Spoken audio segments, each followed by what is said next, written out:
মান ক্বালা লা ইলাহা ইল্লাল্লাহ, মান ক্বালা লা ইলাহা ইল্লাল্লাহ ফাদাখালাল জান্নাহ। আল্লাহর রাসূল বলেন, যে জবানে একবার বলবে লা ইলাহা ইল্লাল্লাহ, নাই কোনো মাবুদ এক আল্লাহ ছাড়া, একমাত্র একজন মাবুদ মালিক আছেন, তিনি কি? আওয়াজ করে বলেন। এইটা যে একবার বলবে ফাদাখালাল জান্নাহ, সে জান্নাতে চলে যাবে। নাস্তিকরা বলে একজন তো নাই, নাই রবই নাই। ওরা বলে রবই নাই, স্রষ্টা নাই। কারণ ওদের নীতি হলো যা দেখি না তা মানি না, যা দেখা যায় না সেটাকে বলেন আওয়াজ করে, যা দেখি না তা মানি না। এটা কাদের থিওরি? তারা আল্লাহকে দেখা তারপরে মানতে চায়। তারা মুসলমানকে কথা বলতে চায় তোমার আল্লাহ আছে কো, এটা বলতে চায়। দেখি না তো তাকে। এই প্রশ্ন যদি আপনার সন্তানের হৃদয়ে জন্মায়, তাহলে আপনার সন্তানও হয়ে যাবে বেঈমান। তাহলে আপনার সন্তানকে রবের এই সিফাত শিখাইতে হবে। তাসদিক বিল্লাহ বিজামি সিফাতিহি, সকল সিফাতের উপরে ঈমান আপনার সন্তানকে শিখায়া সন্তানকে এটা শিখাইতে হবে, আমার আল্লাহ একজন আছে, তাকে বিশ্বাস করতে হয়, তাকে মানা যায়, কিন্তু তাকে চর্ম চোখে দেখা যায় না। এই ঈমানটা শিখাইতে হইবে। এখন সৃষ্টির ভেতরেও তো অনেক কিছু আছে যেটাকে মানা যায়, দেখা যায় না, আছে না? যেমন বাতাস দেখছেন, বাতাস দেখছেন, বাতাস কি রং, কয় ফিট লম্বা, কয় ফিট চওড়া দেখেছেন? আকৃতিটা দেখতে কিসের মতন? দেখি নাই। হাওয়া বাতাসকে দেখি নাই, কিন্তু হাওয়া আছে না নাই? জোরে আওয়াজ করে বলেন আছে না নাই? প্রবল হইলেও বলেন প্রবল বাতাস, কম হইলেও বলেন মোটেই নাই। জিগাইছে দেখতো বাইরে বাতাস আছে নি? কয় এক ফুটাও নাই। কেমনে বুঝছস? গাছের পাতা একটাও নড়ে না। আবার জিগাইছে, আবার বলছে যা দোকান থেকে লবণ নিয়ে রেখে দা। মা এখন যাওয়া যাইব না। কেন? প্রবল বাতাস, আমি বাইরে গেলে আমারে উড়ায় লয়ে যাইব। তোরে উড়ায় নিব বাতাসে, এটা বুঝলি কেমনে? একটু আগে দেখছি ডাল ভাঙ্গে গাছ ভাঙ্গে উড়ায় লয়ে গেছে, জানালা দিয়ে দেখছে।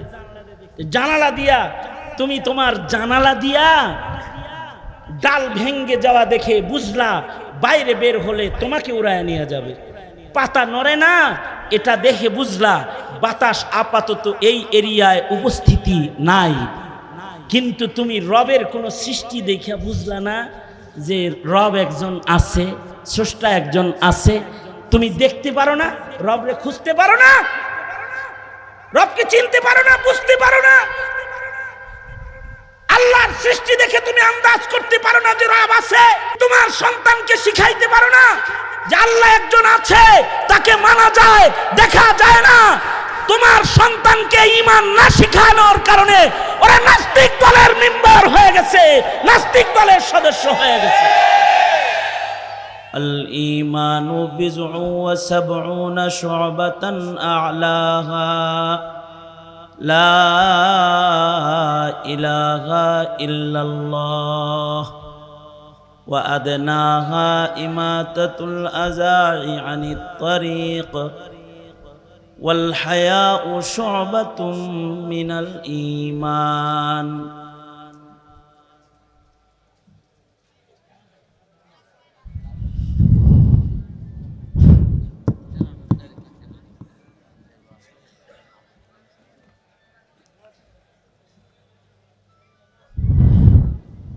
وقال النبي صلى الله عليه وسلم لا يؤمن أحدكم حتى أكون أحب إليه من والده وولده والناس أجمعين أو كما قال عليه الصلاة والسلام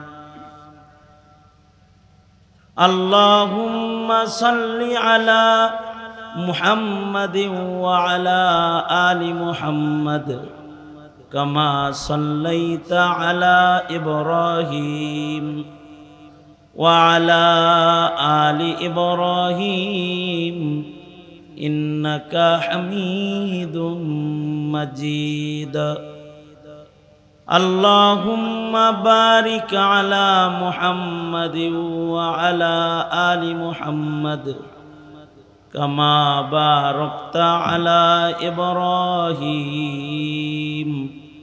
وعلى آل إبراهيم إنك حميد مجيد বৃহত্তর ইলেটগঞ্জ ইত্তেফাকুল উলামা পরিষদের উদ্যোগে আয়োজিত মহতী ইসলামী মহাসম্মেলনের মোহতারাম সাদাত, মোহতারাম সভাপতি, উপস্থিত হযরত বুজুর্গ উলামায়ে কেরাম, সম্মুখপানে সমবেত দিন প্রিয়, ইসলাম প্রিয়, দিনদার ইমানদার মুমিন মুসলমান ভাইয়েরা, পর্দার আড়াল থেকে আলোচনায় শামিল মা বোনেরা, আল্লাহর দরবারে শুকর, আল্লাহ তাআলা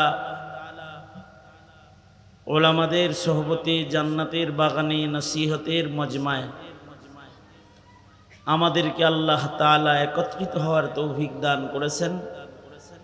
কালিমাতুর শুকর পড়ি, শুকরিয়া আদায় করি, জবান ছেড়ে ভক্তি ভরে মোহাব্বতে আওয়াজ করে সকলে বলুন আলহামদুলিল্লাহ। আপনারা একটু আল্লাহ পাকের নামের তাসবিহ পড়ে নিলে বরকত হবে, রহমত ঝরবে এবং আল্লাহর নামের উঁচু আওয়াজের বরকতে অন্যান্য আওয়াজগুলো দূর হয়ে যাবে ইনশাআল্লাহ। সুতরাং আওয়াজ করে বলুন সুবহানাল্লাহ আলহামদুলিল্লাহ লা ইলাহা ইল্লাল্লাহ। আওয়াজ করে বলেন লা ইলাহা ইল্লাল্লাহ আল্লাহু আকবার আল্লাহু আকবার আল্লাহু আকবার। তো মোহতারাম হাজিরিন, দোনো হাত উপরে তোলেন, তো নাড়াচাড়া দেন, হাত নামান, আবার বলেন আলহামদুলিল্লাহ। এই যেমন আমার দিকে ছিলেন কিছু সময়, একেবারে এশার আজান খুব নিকটে, মাহফিল এশার আজান পর্যন্ত একেবারে অল্প কিছু সময় কিছু কথা।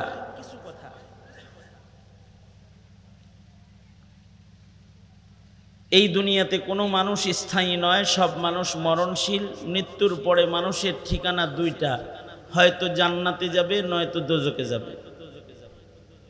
মরার পরে ঠিকানা কয়টা? জোরে আওয়াজ করে বলেন দুইটা।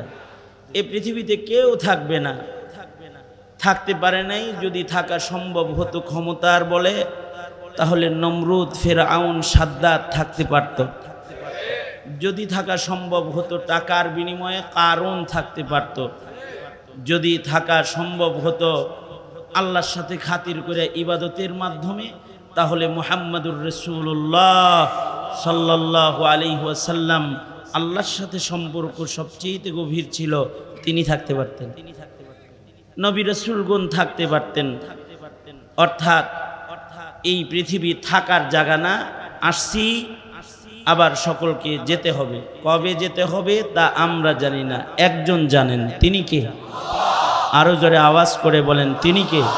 আল্লাহ। আল্লাহ পাক যখন ডাক দিবেন আর জামু যখন, এই যাওয়ার পরে দুইটা হালাত হবে, একেবারে বরজক থেকেই। মৃত্যুর পরে কবর জগতেই দুটি হালাত।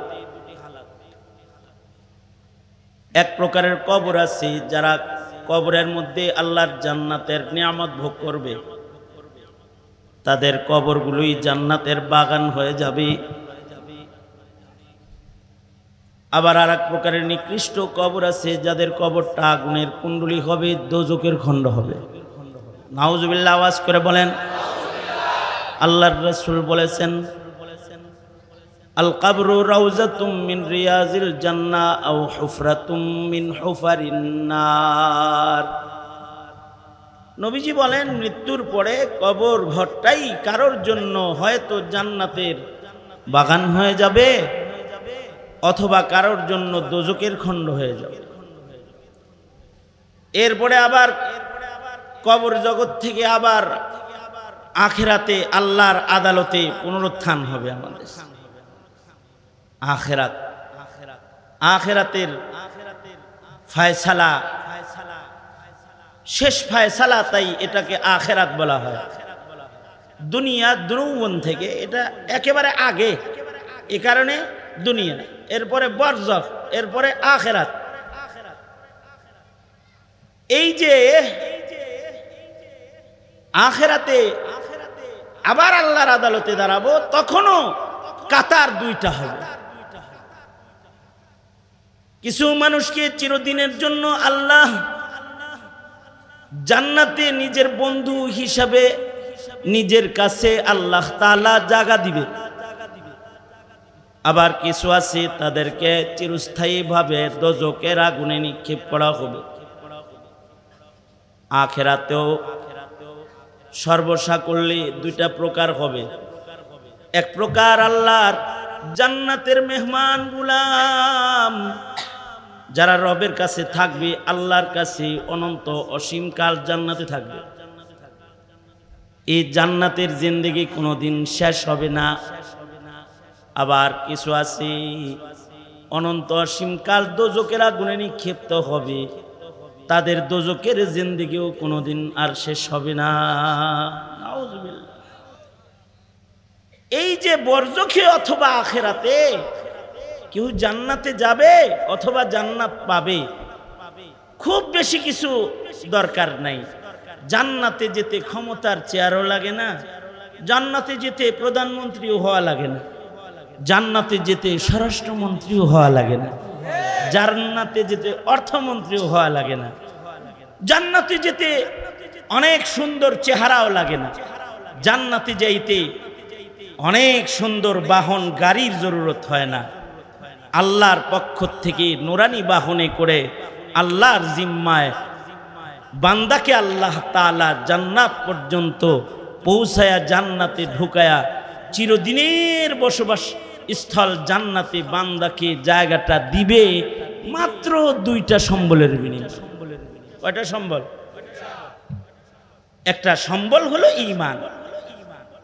এক নাম্বার, এই দুনিয়াতে দুই প্রকারের মানুষ আছে। এক প্রকারের মানুষ ঈমানদার, আর এক প্রকারের মানুষ ঈমান ছাড়া বেঈমান।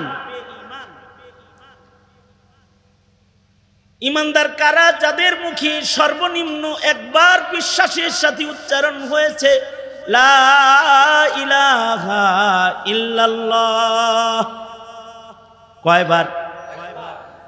সর্বনিম্ন একবারও যদি কেউ তাদের জবানে উচ্চারণ করে থাকে লা ইলাহা ইল্লাল্লাহ, বিশ্বাসের সাথে একবার যে এই কালিমা পড়েছে, এরা মুমিন হিসেবে গণনায় পড়ে যাবে। আলহামদুলিল্লাহ। এবং এদেরকে জান্নাতে নেওয়ার জন্য সরওয়ারে দু আলম নবী আল্লাহ পাকের আদালতে দাঁড়ায় শাফাআত করতে থাকবে এবং তাদেরকে আল্লাহর জান্নাতে পৌঁছানো নবীজি নিজের জিম্মাদারি মনে করবে। এবং এই জিম্মাদারি নিয়েই আল্লাহর রাসূল বিচার দিবসে আদালতে দাঁড়াবে। একবার পড়েছে লা ইলাহা ইল্লাল্লাহ, একবার পড়েছে। এ কারণে আল্লাহর রাসূল সাল্লাল্লাহু আলাইহি ওয়াসাল্লাম নিজের চাচা আবু তালিবকে বলেছিলেন, চাচা আপনি একবার বলুন মরার আগে লা ইলাহা ইল্লাল্লাহ, বলুন আওয়াজ করে, আরো জোরে আওয়াজ করে বলুন। আফসোসের বিষয় হলো স্কুল কলেজে পড়ে আমাদের সন্তানগুলা এতটাই ধর্মশূন্য, লা ইলাহা ইল্লাল্লাহ এটাও শুদ্ধ করে অনেক মুসলিম ঘরের সন্তান বলতে জানে না। কেউ যদি বিশ্বাসের সাথে বলে লা ইলাহা ইল্লাল্লাহ। কতবার? জোরে বলেন কয়বার? সর্বনিম্ন মুমিন হিসেবে সে গণনায় পড়েছে। আর এক বর্ণনায় আল্লাহর রাসূল বলেন সর্বনিম্ন এই কালিমা বলা মুমিন যার কোনো নেক আমল নাই তাকেও মহান আল্লাহ যে জান্নাতটা দান করবে সে জান্নাতটা হবে এমন পৃথিবীর 10 পৃথিবীর সমান।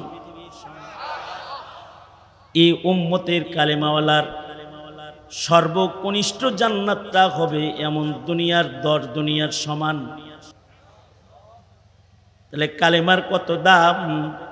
মুখে একবার পড়েছে লা ইলাহা ইল্লাল্লাহ। আল্লাহর রাসূল বললেন চাচা একবার বলেন লা ইলাহা ইল্লাল্লাহ আশফাউ বিহা। যদি আপনি খালি এইটা বলেন আমি এই কারণেই আপনার জন্য হাসরে শাফাআতকারী হব। ওয়াহাজ্জু বিকা বিহা, আপনার জন্য আল্লাহর কাছে আমি বাড়াবাড়ি করব, আল্লাহর সাথে আমি জোরাজোরি করব আপনাকে আল্লাহর জান্নাতে পাঠানোর জন্য। আল্লাহু আকবার কাবীর, একবার কইলেই হবে। কিন্তু কপাল পোড়া হুজুরের চাচা আবু তালিব অনেক গল্প করলো নবীজির সাথে, এই অল্প কথাটা বলল না। কথাটা কিন্তু খুব অল্প। উনি করলো অনেক গল্প, তাফসীরে আছে উনি অনেক অল্প কথাটা না বলে অনেক বেশি করে গল্প করলো। মরার আগে গল্প করলো, আমি জানি তুমি সত্য নবী, আমি জানি তোমার ধর্ম সত্য, আমি জানি তোমার কোরআন সত্য, আমি জানি তুমি মিথ্যে বলো না, আরবের সবাই তোমাকে সত্যবাদী বলে ডাকে। সব গল্প করে কিন্তু বলে না লা ইলাহা ইল্লাল্লাহ, এটা বলতেছে না। আল্লাহর রাসূল বললেন এত গল্প করুন লাগবো না, একবার কালমা কন। ওয়ালাকাদ দাউতানি ওয়া কাদ আলিমতু আন্নাকা সাদিকুন ওয়ালাকাদ সাদাকতা সুম্মা কুনতা ক্বাবলু আমিনা ওয়ালাকাদ আলিমতু আন্না দীনা মুহাম্মাদিন মিন খায়রি আদিয়ানিল বারিয়াতি দীনা লাউলাল মালামাতু ওয়া হিজারু মুসাব্বাতিন লাওয়াজাদতানি সামহান বিদাকে মুবিনা। গল্প করে আর কয় জানি তুমি সত্য নবী, তোমার দিন সত্য, তোমার ধর্ম সত্য, কিন্তু এটা বলবো না। এটা যদি আমি বলি তাহলে আরবের নারীরা আমাকে মালামত করবে আর বলবি শেষ বেলায় বাপ দাদার ধর্ম ছাইরা কালেমা পইরা বাইস্তার ধর্ম লয়ে কবরে গেল। এই কথাটা আমি কবরে শুয়ে বরদাস্ত করতে পারবো না, তাই আমি এটা বলতে পারবো না। শুধু একবার কালিমা না বলার কারণে নবীর খাদেম, নবীর অভিভাবক, নবীর সেবক হওয়ার পরেও দোজকি হয়ে গেছে। আল্লাহর রাসূল বলেন আমার চাচাকেও আল্লাহ দোজকে ফেলবেন এবং জাহান্নামে সর্বনিম্ন আযাব আগুনের জুতা পরাইয়া দেওয়া হবে, আবু তালিবের মাথার মগজ গড়ায়া গড়ায়া পড়তে থাকবে। এই দল তো কালেমা পড়ে না যারা, তারা দোজকি। কিন্তু আরেক দল আছে যারা কালিমার উপরে জন্মগ্রহণ করে, পড়ে কালিমা, কিন্তু কালিমার আদর্শ তারা রক্ষা না করার কারণে কালিমার আদর্শ ঈমান নিয়ে তারা কবরে যাইতে পারে না। আরেকটা দল ওই কাফেররা কালেমা না পড়ার কারণে যেমন চিরস্থায়ী জাহান্নামী, মুসলিম ঘরে জন্মগ্রহণ করার পরেও কালিমার আদর্শ না মানার কারণে সেও চিরস্থায়ী জাহান্নামী। কারণ মুসলমানদের সমাজে অসংখ্য অগণিত ইসলাম বিদ্বেষী ও ঈমান বিদ্বেষী, ধর্ম বিদ্বেষীদের দল যারা গোটা মুসলিম সমাজে কাজ করতেছে। মেহনত একটাই, সেটা হলো কালিমার আদর্শ নিয়ে ওকে কবরে যেতে দিবা না। এই মিশন নিয়ে অনেকে কাজ করতেছে। যারা এই মিশন নিয়ে কাজ করে তাদের ভেতরে ইহুদ নাসারাদের দেখানো পথ মতে মুসলমানের দেশে যারা ইসলাম থেকে মানুষকে দূরে সরানোর চক্রান্ত করে, এরা একটা জবরদস্ত একটা শক্তিশালী গ্রুপ হলো এর ভেতরে নাস্তিক গ্রুপ, নাস্তিক্যবাদে যারা বিশ্বাসী, যারা একত্ববাদ বিশ্বাস করে না, এক আল্লাহ বিশ্বাস করে না, এরা মানুষকে এক আল্লাহর ধর্ম মানাইতে চায় না, এক আল্লাহর দ্বীনের উপরে আনতে চায় না। এরা মানুষকে সব ধর্ম মানাইতে চায়, ধর্ম নিরপেক্ষবাদ প্রতিষ্ঠা করতে চায়, এরা মানুষকে বহুত্ববাদ শিখাইতে চায়, এরা মানুষকে আল্লাহর উপরে পূর্ণ আস্থা বিশ্বাস নষ্ট করে মুসলমান মুমিনের ঘরে জন্ম নেওয়ার পরেও এদেরকে ঈমান শূন্য করে কবরে পাঠাইতে চায়। যারা মুসলমানদের ঈমান শূন্য করতে চায় তাদের ভেতরে এই নাস্তিকরা মুসলমানদের ঘরে ঘরে পৌঁছে গিয়ে মুসলিম সন্তানের ঈমান নষ্ট করার কাজে তারা ব্যস্ত আছে। তারা মুসলিমদেরকে বিভিন্ন প্রশ্নের উপরে এনে দেয়। আপনারা তো সন্তানদের বাড়ির চিন্তা করেন, কেউ গাড়ির চিন্তা করেন, কেউ সন্তানের মোটরসাইকেলের চিন্তা করেন, কেউ কামাই রুজি করে চিন্তা করেন ছেলেটারে কিভাবে একটা টাচফোন কিনে দেওয়া যায়। কিন্তু কখনো কি চিন্তা করেছেন যে আমার সন্তানের ঈমানটা তার ভেতরে থাকা অবস্থায় ঈমানদার হিসেবে তাকে কিভাবে কবরে পাঠানো যায়? এই চিন্তা যে করে নাই সে তার সন্তানকে ঈমানের ঘরে জন্ম নেওয়ার পরেও নিজের সন্তানের ঈমান বাপ হইয়া নিজের হাতে ঈমানকে নষ্ট করেছে, ঈমানের শিক্ষা দেয় নাই।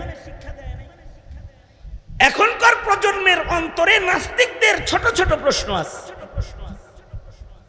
আর ধর্মহীনতা ধর্ম শিক্ষার দুর্বলতা অনেক প্রশ্নের জন্ম করে দেয়।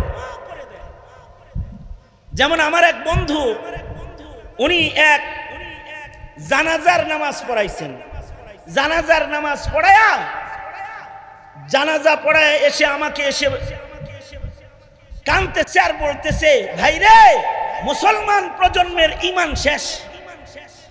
আমি বললাম কেন, কি হয়েছে?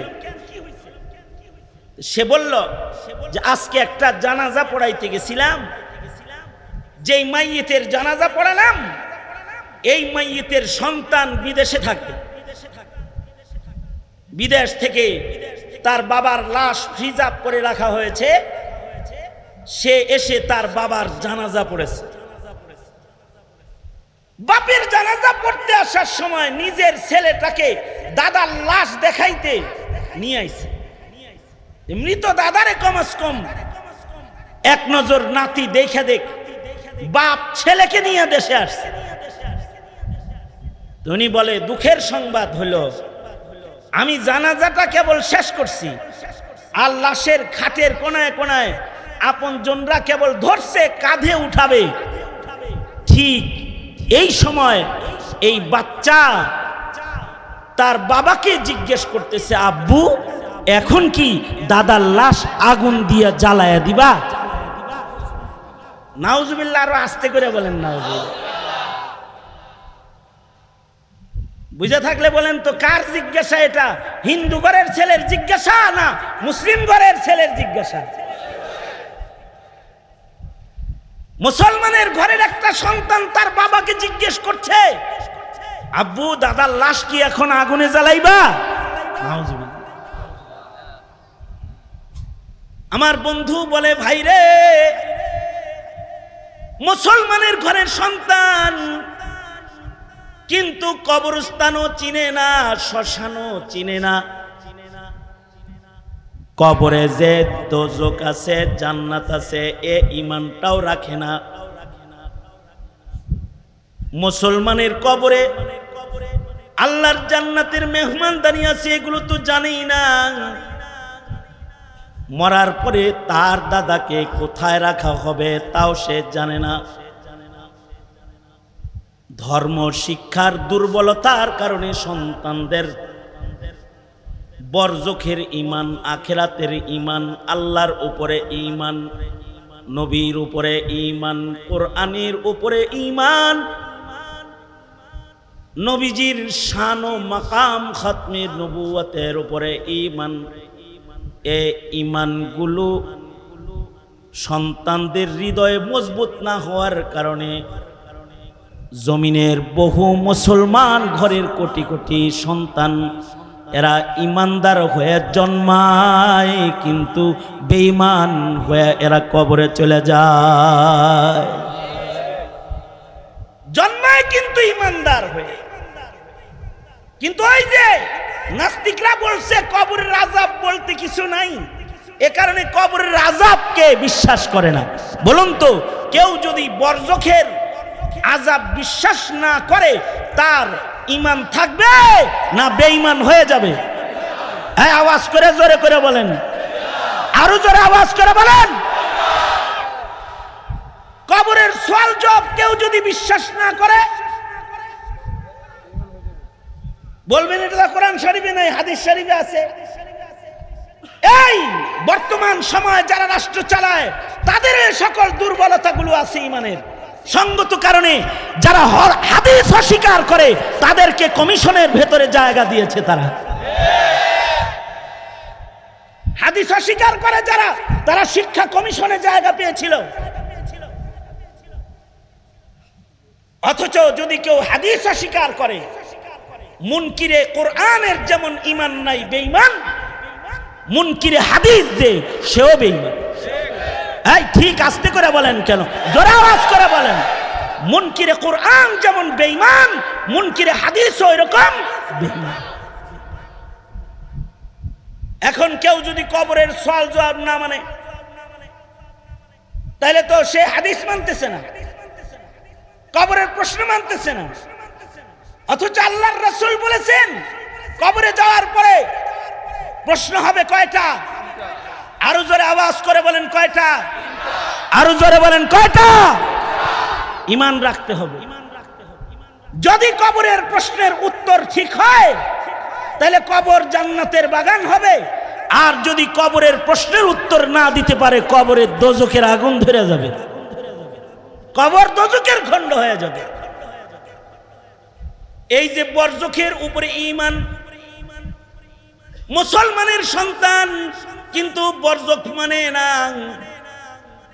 শুধু বরজখ মানে না তা না, মুসলমানের ঘরে জন্মায়া নাস্তিকদের মতাদর্শ গ্রহণ করে অনেক মুসলিম সন্তান আছে যারা আল্লাহ মানে না। নাউজুবিল্লাহ, জোরে বলেন। খালেক সৃষ্টিকর্তা একজন আছেন, তাকে তারা মানে না।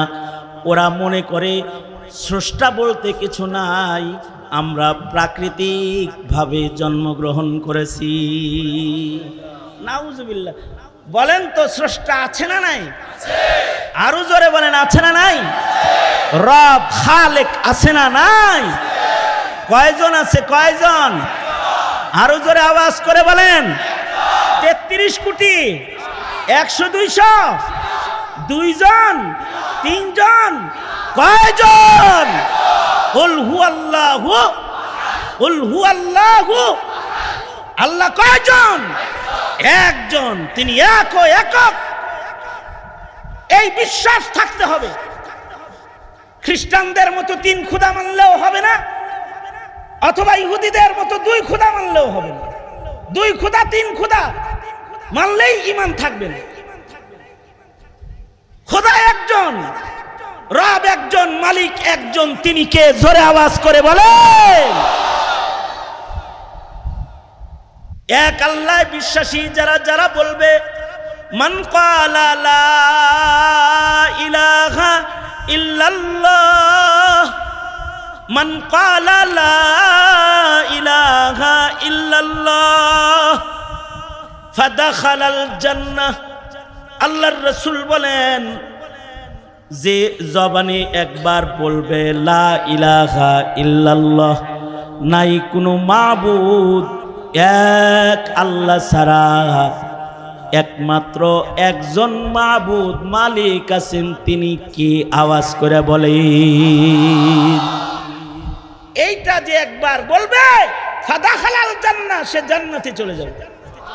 নাস্তিকরা বলে একজন তো নাই, নাই রবই নাই। ওরা বলে রবই নাই, স্রষ্টা নাই। কারণ ওদের নীতি হলো যা দেখি না তা মানি না, যা দেখা যায় না সেটাকে বলেন আওয়াজ করে, যা দেখি না তা মানি না। এটা কাদের থিওরি?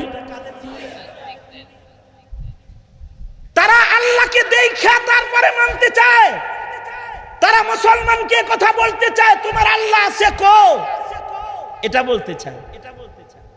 দেখি না তো তাকে। এই প্রশ্ন যদি আপনার সন্তানের হৃদয়ে জন্মায়, তাহলে আপনার সন্তানও হয়ে যাবে বেঈমান। তাহলে আপনার সন্তানকে রবের এই সিফাত শিখাইতে হবে।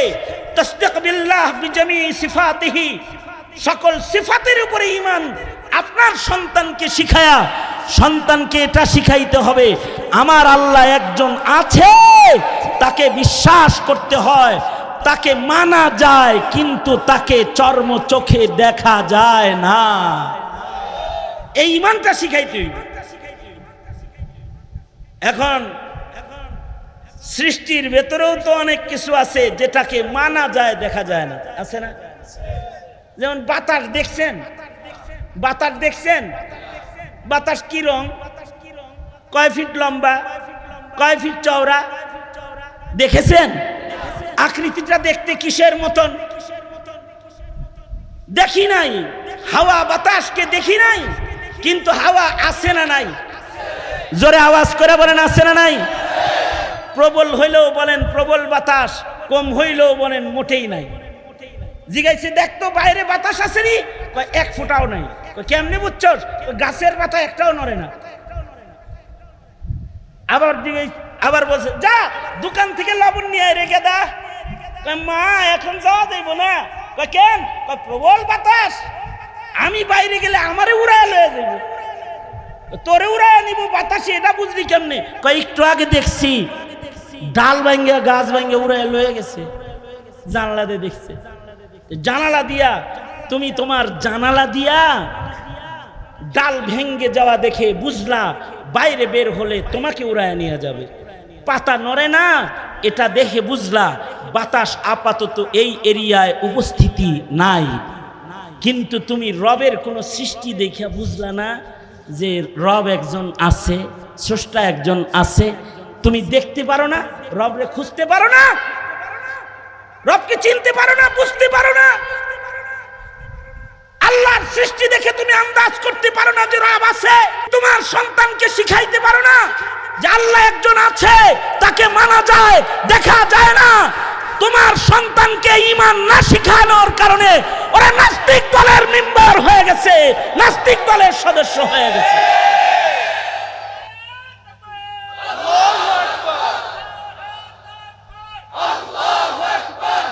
16 বছরে নাস্তিকদের সরকার, হাসিনার সরকার, আওয়ামী লীগ সরকার 16 বছরে নাস্তিকদেরকে পদ দিয়েছে। যারা ইসলাম বিদ্বেষী সংস্কৃতিকে জমিনে ইস্টাবলিশ করার ভূমিকায় অবতীর্ণ হয়েছে, তাদেরকে এমপি মন্ত্রী বানিয়েছে। যারা এদেশ থেকে কোরআনকে সরিয়ে দেওয়ার চক্রান্ত করেছে, তাদেরকে দেশের গুরুত্বপূর্ণ জায়গায় জায়গা দিয়েছে। এদেশ থেকে সংবিধান থেকেও ইসলাম সরিয়েছে। এমনকি আমাদের এক মুরব্বী বলেন, যদি পারত তাইলে সংসদে আইন পাশ করা হতো যে 17 কোটি বাঙালির দেশে, 18 কোটি 20 কোটি বাঙালির দেশে সন্তান জন্ম নিলেই নুনু কাটা যাইব না। আমাদের এক মুরব্বী বলে যদি পারত তাহলে হিন্দুত্ববাদ প্রতিষ্ঠা করে ইসলামকে মুছে ফেলার চক্রান্ত করে তারা এই আইনও করত যে বাচ্চা বয়সে সোনা কাটবা না, নুনু কাটবা না, এটা কাটবা বালে ঘর পরে সে কাটবে, হে হিন্দু হবে না মুসলমান হবে, এটা তার ফয়সালা, স্বাধীন দেশ স্বাধীন। এই আইন করে যেত যদি পারত। বাংলাদেশে বুঝাইছে। এ কারণে নাস্তিকদেরকে পার্লামেন্টের চেয়ার দিয়ে এদেশের শাইখুল হাদিস, মুফতি, মুহাদ্দিস, আলেম, উলামাকে জেলখানায় বন্দী করে তাদেরকে অস্থির জীবন যাপন করাইছে। কারণ হলো এরা নাস্তিকদেরকে প্রমোট করেছে।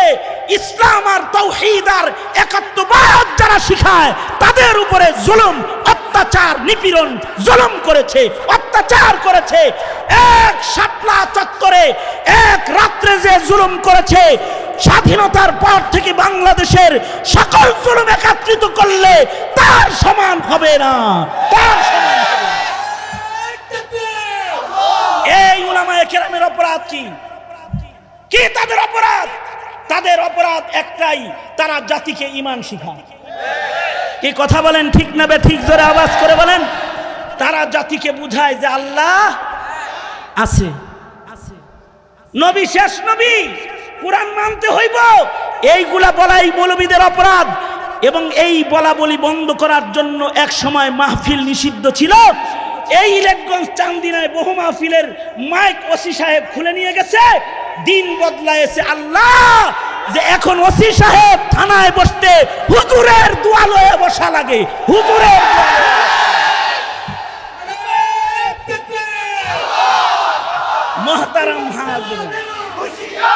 মোহতারাম হাজিরিন। সুতরাং আমি আমার সংক্ষিপ্ত কথায় যেটা বলতে চাই আপনাদেরকে, সেটা হলো ঈমান যদি না শিখান, আলেমের কাছে যদি না যান, দাওয়াত তাবলীগে যদি না যান, জাতিকে ঈমান না শিখাইলে জাতি কিন্তু বেঈমান করার জন্য নাস্তিকদের দোসররা পাড়ায় পাড়ায় বসে আছে।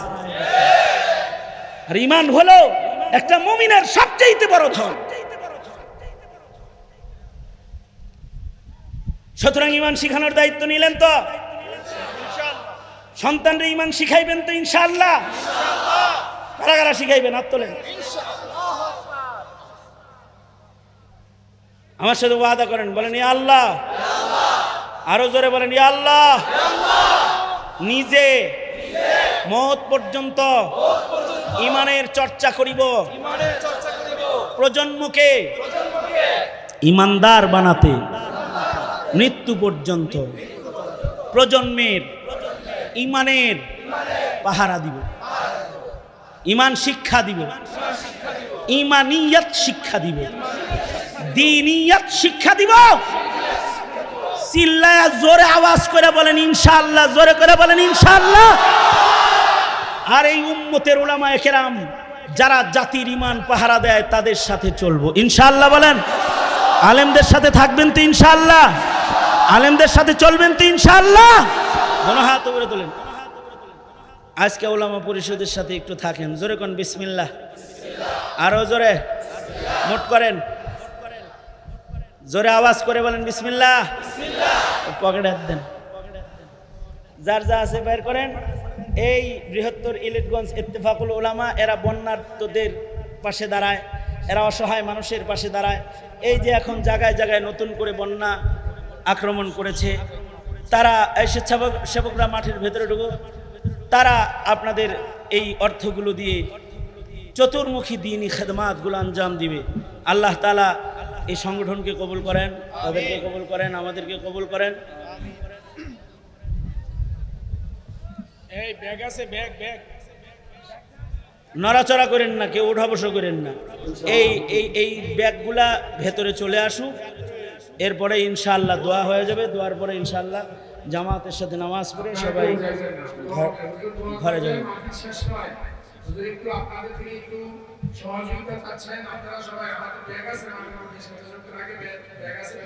আর আপনাদের কাছে আজম আল্লামা নুরুল ইসলাম অলিপুরি দামাত বারকাতুহুম বৃষ্টির কারণে, ঝড় তুফানের কারণে হুজুর আসার কথা ছিল, কিন্তু মাহফিলের আকাশের অবস্থা এবং সব কিছু পরিবেশ লক্ষ্য করে হুজুরও অসুস্থ মানুষ, প্রোগ্রাম করা যাবে কি যাবে না যখন প্রশ্নবিদ্ধ হয়েছে, তো হুজুরকে রুখসাত দেওয়া হয়েছে। এ কারণে হুজুর আসেন নাই। আপনাদেরকে সালাম দিয়েছেন, আপনাদেরকে দোয়া করতে বলেছেন। হুজুরের নাতি মুফতি দ্বীন মোহাম্মদ সাহেব বিশেষভাবে হুজুরকে আনার ইন্তজাম করেছিলেন। পরিবেশের কারণে আজকের মাহফিলে হুজুর উপস্থিত হলেন না, হুজুর আসেননি, আপনাদেরকে সালাম দিয়েছেন। আপনারাও দোয়া করবেন, সকলের জন্য দোয়া। আলহামদুলিল্লাহ রাব্বিল আলামিন, والصلاة والسلام على سيد الأنبياء والمرسلين محمد وعلى آله وأصحابه أجمعين رب العالمين ইয়া আল্লাহ, উলামায়ে দ্বীনদের আয়োজনে মহতি আয়োজন মাহফিলে হাজার হাজার জনতা ভিক্ষুকের মতো দুইটা হাত বাড়ায় ধরেছে। জিন্দেগীর সব গুনার জন্য তোমার কাছে মাপ চাই ওরে মালিক। মেহেরবানি করে আমাদের জিন্দেগীর সব গুনাহ তুমি মাফ করে দাও আল্লাহ। জেনে না জেনে, অন্ধকারে আলোয় গোপনে প্রকাশ্যে যত পাপাচার করেছি ক্ষমা করে দাও। বেপানাহকে পানাহ দাও, বেরুজিকে রুজি দান করো। ইয়া আল্লাহ, সংগঠনটাকে কবুল আর মঞ্জুর করো। মাহফিলে হাজির হয়ে যারা মাহফিলকে প্রাণবন্ত করে তুলেছে, ইয়া আল্লাহ, নি'মাল বদল উত্তম জাযা তাদের তুমি দান করো। যাদের আব্বা আম্মা অন্ধকার কবরের বাসিন্দা, আল্লাহ তাদের পিতামাতাকে মাফ করে দাও। আল্লাহ, যাদের আব্বা আম্মা আছে হায়াত বাড়ায় দাও, বেশি বেশি করে খেদমত করতে পারে তৌফিক দান করো আল্লাহ। আমাদের প্রজন্মের ঈমান বাঁচাও ইয়া আল্লাহ, ওদের ঈমান যেন হেফাজত হয়, ওরা যেন ধোকায় পড়ে না যায়, ওদের দ্বীন শিখাইবার তৌফিক সকলের তুমি দান করো আল্লাহ। আল্লাহ, সারা দুনিয়ার মুসলমানদের নাজাত দাও, শান্তি দাও। ফিলিস্তিনের মুসলমানদেরকে নাজাত শান্তি দান করো আল্লাহ। যত খায়ের ও কল্যাণ সব আমাদের দাও, অকল্যাণ হতে আমাদের সকলের তুমি বাঁচাও। সুবহান রাব্বিকা রাব্বিল ইজ্জাতি আম্মা ইয়াসিফুন ওয়া সালামুন আলাল মুরসালিন ওয়ালহামদুলিল্লাহি রাব্বিল আলামিন।